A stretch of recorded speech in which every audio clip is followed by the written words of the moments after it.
নজর রাখবো পরবর্তী সংবাদে। দেশের লোকসভা ভোটের মধ্যেই শত্রু দেশ চীনকে এবার কড়া বার্তা দিল স্বরাষ্ট্রমন্ত্রী অমিত শাহের এক প্রকার কড়া হুঁশিয়ারি। চীন ভারতের 1 ইঞ্চি জমিও নিতে পারবে না, ভারতবাসীকে এই বক্তব্যের মধ্য দিয়ে আশ্বস্ত করলেন অমিত শাহ। হঠাৎ করে কেন চীনের প্রসঙ্গ অমিত শাহের মুখে? ভোট মরশুমে প্রশ্ন ইতিমধ্যেই উঠতে শুরু করেছে রাজনৈতিক মহল থেকে শুরু করে নেটিজেনদের মধ্যে। তবে সেই জায়গাতে দাঁড়িয়ে যেহেতু ভোট মরশুম, আজকে ইতিমধ্যেই অসমে প্রচারে রয়েছেন অমিত শাহ।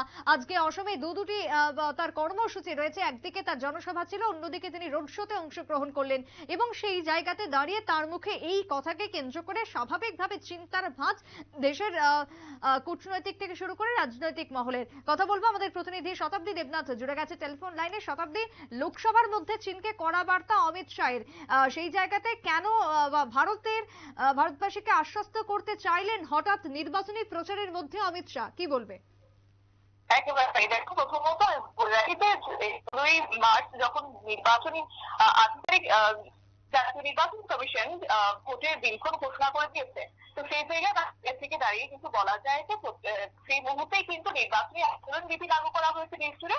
পাশাপাশি প্রত্যেকটি দল কিন্তু কোমর বেঁধে কিন্তু মাঠে নেমে পড়েছে, অর্থাৎ ভোটকে নজরে রেখে। এবং সেই জায়গায় দাঁড়িয়ে এবার কিন্তু শাসকদলের পক্ষ থেকে স্টার ক্যাম্পেইনারদের নামও ঘোষণা করা হয়েছে ত্রিপুরার ক্ষেত্রে। এবং পাশাপাশি কিন্তু সেক্ষেত্রে বলা যায় যে এবার নির্বাচনের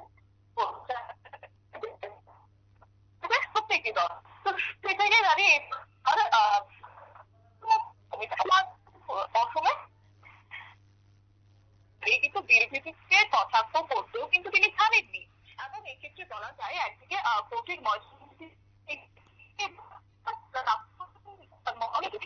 কেন্দ্রীয় স্বরাষ্ট্রমন্ত্রী অমিত শাহ, অর্থাৎ আজ ছিল তার অসম সফর এবং পাশাপাশি সেখানে ছিল তার জনসভা। এবং সেই জনসভার মঞ্চ থেকেই তিনি এবার কথা বললেন এবং একই পাশে অসমের কিন্তু এক প্রকার ইতিহাসও মনে করিয়ে দিলেন অসমবাসীকে।